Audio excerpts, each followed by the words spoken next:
Canada is tightening immigration, cutting international student arrivals, and reducing temporary workers. But at the same time, Ottawa has just clarified a pathway allowing certain foreign professionals to work in Canada without a work permit. So who qualifies, and why is Canada making this change now? Here is what you need to know.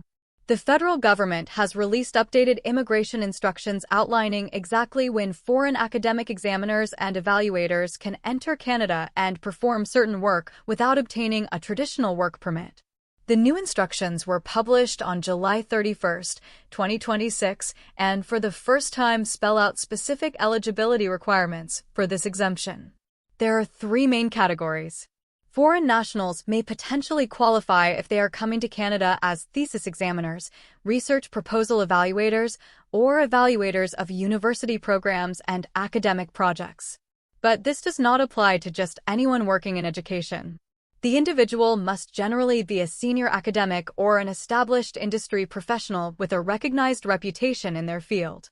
They must also have an official invitation from the university, institution, or governing body asking them to carry out the evaluation. And there are some important restrictions. The activity must generally last less than 6 months. The foreign national cannot receive payment from within Canada for the work covered by the exemption. Immigration officers can also impose specific conditions on the person's authorization and may issue a visitor record explaining exactly what activities they are permitted to carry out. That means this is not an open work authorization. It is a very specific exemption designed for individuals whose temporary academic activities are not considered normal entry into the Canadian labor market. They must still qualify to enter Canada as visitors. Depending on their nationality, that could mean requiring a temporary resident visa or an electronic travel authorization. They must also satisfy Canada's normal admissibility requirements at the border. What makes this announcement particularly interesting is the timing.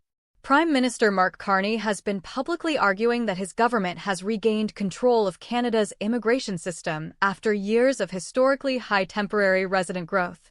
Speaking in Red Deer, Alberta, on July 29th, Carney said immigration had been, in his words, far too high and that Canada had lost control of international student and temporary worker levels.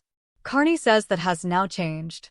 According to the government's figures and recent immigration data, asylum claims have fallen by roughly 1/3 from previous levels. Temporary foreign worker arrivals have fallen significantly. International student arrivals have dropped even more dramatically.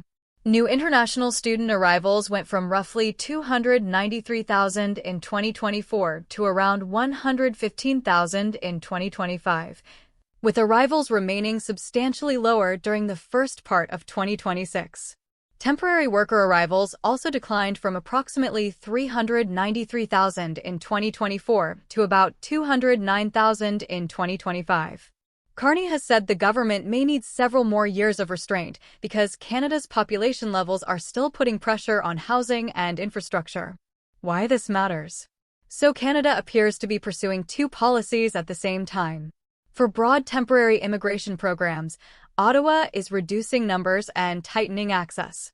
But for specialized professionals coming into Canada for narrowly defined purposes, the government is creating clearer rules allowing some activities to happen without going through the full work permit system. The key difference is whether that foreign national is actually entering the Canadian labor market.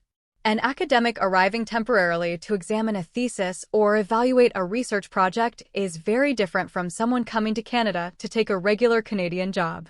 And that distinction could become increasingly important as the government reshapes the immigration system.